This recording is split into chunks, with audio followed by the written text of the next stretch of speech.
ہم نے امام خمینی کے 3 مرلے کے گھر کے بعد شاہ ایران کے وسیع و عریض محلات دیکھے۔ یہ بھی تہران کی نارتھ سائڈ پر پہاڑیوں کے دامن میں ہیں۔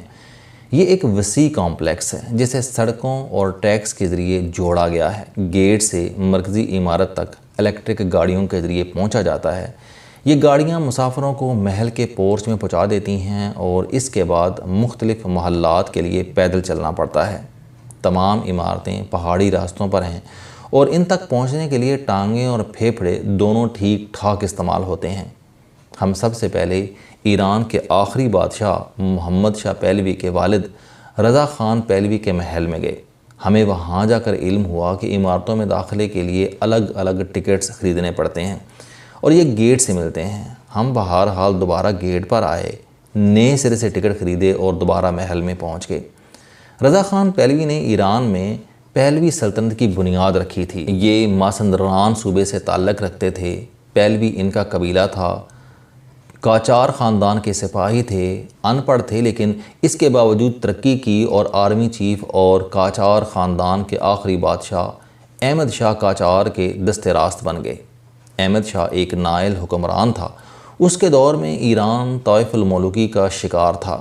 رضا خان نے اس کا فائدہ اٹھایا اور حکومت کے تمام اختیارات اپنے ہاتھ میں لے لیے۔ یہ آرمی چیف کے ساتھ ساتھ وزیر اعظم بھی بن گئے۔ احمد شاہ اس دوران بیمار ہو کر پیرس چلا گیا اور اس کا بھائی ولی عہد بن گیا۔ رضا خان نے اسے فارغ کیا اور 1925 عیسوی میں خود بادشاہ بن گیا اور یوں ایران میں 125 سال پرانی قاجار سلطنت ختم ہو گئی اور اس کی جگہ پہلوی دور شروع ہو گیا۔ رضا خان نے فارس کی جگہ ملک کا نام ایران کر دیا اور تہران کو اس کا دارالحکومت بنا دیا۔ اس نے ملک کو مذہبی کی جگہ لبرل شکل بھی دے دی۔ وہ اتات ترک کے نقش قدم پر چل رہا تھا۔ 1941 عیسوی میں برطانیہ نے ایران پر قبضہ کر لیا تو یہ اپنے 22 سالہ بیٹے رضا شاہ پہلو کے حق میں دستبردار ہو کر موریشس اور پھر جنوبی افریقہ جلا وطن ہو گیا۔ وہ 1944 عیسوی میں جوہانسبرگ میں انتقال کر گیا۔ اس کی میت تہران لائی گئی اور اسے شاہ عبدالعظیم کے مزار کے احاطے میں دفن کر دیا گیا۔ رضا خان پہلوی کا محل گرین پیلس کہلاتا ہے۔ ہم اس کے محل میں داخل ہوئے۔ یہ چھوٹا سا محل تھا جس میں بادشاہ کا دفتر، ڈرائنگ روم، ڈائننگ روم اور بیڈ روم تھا۔ محل کی چھت، دیواروں اور فرش پر ٹھیک ٹھاک اخراجات کیے گئے تھے، مگر اس کے باوجود محل زیادہ خوبصورت نہیں تھا۔ مجھے تبت کے دلائی لاما سے لے کر کیوبا کے فیڈرل کاسٹرو تک درجنوں حکمرانوں کے محلات دیکھنے کا اتفاق ہوا۔ ان سب کے محلات کے سامنے رضا خان پہلوی کا محل مسکین سا محسوس ہوتا ہے۔ یہ سائز اور آرائش دونوں میں درمیانہ تھا۔ ایران بھی کیونکہ برادر اسلامی ملک ہے، لہٰذا اس کے سرکاری اہلکار بھی ہمارے اہلکاروں کی طرح بیزار اور کام پر توجہ نہ دینے کی علت کا شکار ہیں۔ محل کا عملہ ان میں سے ایک تھا۔ یہ موبائل فونز پر مصروف تھے اور ان کے پاس سیاحوں کے لیے کوئی وقت نہیں تھا۔ ہمیں بہرحال محل دیکھ کر بہت مایوسی ہوئی۔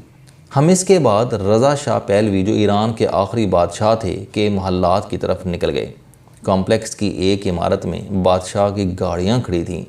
یہ رولز رائس اور مرسڈیز کا بیڑا تھا۔ ایرانی بڑی نفرت سے بتاتے ہیں کہ یہ دیکھیں ہمارا بادشاہ کتنا عیاش تھا، لیکن سچی بات یہ ہے کہ ہمیں بادشاہ کی کاروں نے بھی بہت مایوس کیا۔ اس سے اچھی اور تعداد میں زیادہ گاڑیاں تو ملک ریاض کے پاس ہیں یا ماضی میں نواب آف بہاولپور کے پاس ہوتی تھیں۔ ایرانی اگر ان گاڑیوں کے ساتھ شاہ کو عیاش سمجھتے ہیں تو پھر انہیں پاکستان کا دورہ کرنا چاہیے، ان کی آنکھیں کھل جائیں گی۔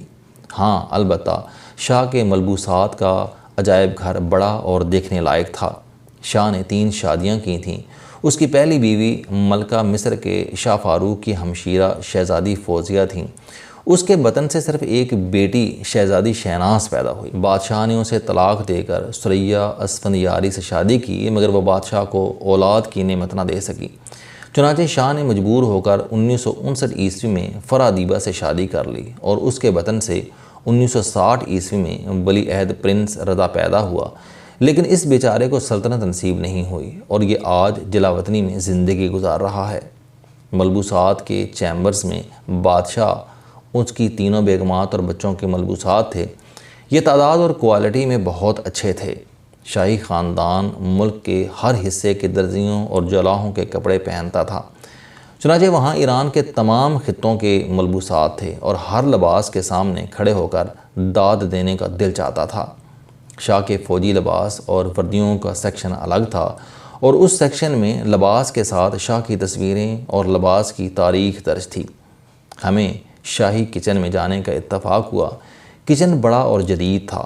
شاہ نے سوئٹزرلینڈ میں تعلیم حاصل کی تھی، لہٰذا کچن کی زیادہ تر مشینری بالخصوص مٹھائیاں بنانے کی مشینیں سوئٹزرلینڈ سے لائی گئی تھیں۔ بادشاہ کو کباب پسند تھے، لہٰذا کباب سازی کا پورا سیکشن الگ تھا۔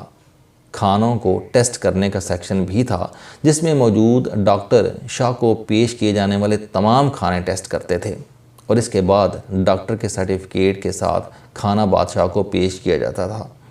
ہم آخر میں ایران کے آخری بادشاہ رضا شاہ پہلوی کے محل میں گئے، لیکن وہاں ریونیشن چل رہی تھی اور وہ بند تھا۔ وہ بھی باہر سے زیادہ قابل توجہ نہیں تھا۔ ہم واپس چل پڑے۔ گیٹ کے ساتھ بادشاہ کی خفیہ ایجنسی ساواک کا چارجر سیل تھا۔ ساواک کے درندے قیدیوں کے ساتھ جو سلوک کرتے تھے، اس سیکشن میں اس کی تصویریں، مجسمے اور آلات رکھے تھے۔ وہ واقعی ہولناک تھا۔ ہم علی شریعتی کے ساتھ ہونے والے سلوک دیکھ کر لرز کر رہ گئے۔ علی شریعتی دانشور اور انقلابی مفکر تھا اور انہیں شاہ کے حکم پر 3 بار گرفتار کر کے ٹارچر کیا گیا تھا۔ شاہی محلات بہرحال بہت زیادہ خوبصورت یا شاہانہ نہیں تھے، تاہم محلات کی لوکیشن دل فریب تھی۔ اس کے اندر سے ندیاں بھی گزرتی تھیں اور اس کے باغات، جنگلات اور لان بھی خوبصورت تھے۔ پہاڑوں پر تازہ برف پڑی تھی، لہٰذا برفیلے پہاڑوں کے سائے میں باغات کا منظر خوبصورت لگ رہا تھا۔ ہم دوسرے دن کم روانہ ہو گئے۔ کم تہران سے 1.5 گھنٹے کی مسافت پر ہے اور اسے اہل تشیع میں خصوصی اہمیت حاصل ہے۔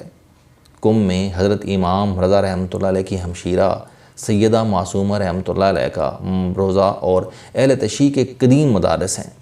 شہر کی فضا میں خاص قسم کی پاکیزگی اور روحانیت ہے۔ ہم کم شہر میں داخلے سے پہلے ایک ریسٹ ایریا میں رکے۔ اس کا نام مہر و ماں تھا۔ وہ ایک جدید اور خوبصورت عمارت تھی جس میں شاپنگ سینٹرز، ریسٹوران اور کافی شاپس تھیں۔ اس قسم کے ریسٹ ایریاز پورے ایران میں ہیں۔ میرا نیشنل ہائی وے کو مشورہ ہے کہ آپ ایران جائیں اور ریسٹ ایریاز کا ڈیزائن اور سہولتوں کا معیار ان سے لیں۔ سیاح پورا دن مہر و ماں میں گزار سکتے ہیں۔ یہ اتنا خوبصورت اور معیاری سبز ہے۔ ہم بہرحال کم میں سیدہ معصومہ رحمۃ اللہ علیہ کے روضہ پر پہنچ گئے۔ روضے میں تقدس اور روحانیت تھی۔ بی بی کی قبر کو پردوں سے پوشیدہ رکھا گیا تھا، تاہم زائرین جالیاں پکڑ کر دعا کر سکتے ہیں، اور اس وقت سینکڑوں لوگ دعائیں کر رہے تھے۔ روضے کے دائیں بائیں ماضی کے مختلف آیت اللہ کی قبریں تھیں۔ کم کے مدارس روضے کے ساتھ ہیں۔ طالب علم ظہر کے وقت کلاسز کے بعد روضے پر آ جاتے ہیں اور پھر نماز کے بعد برآمدوں میں بیٹھ کر ایک دوسرے سے اختلاف اور بحث کرتے ہیں۔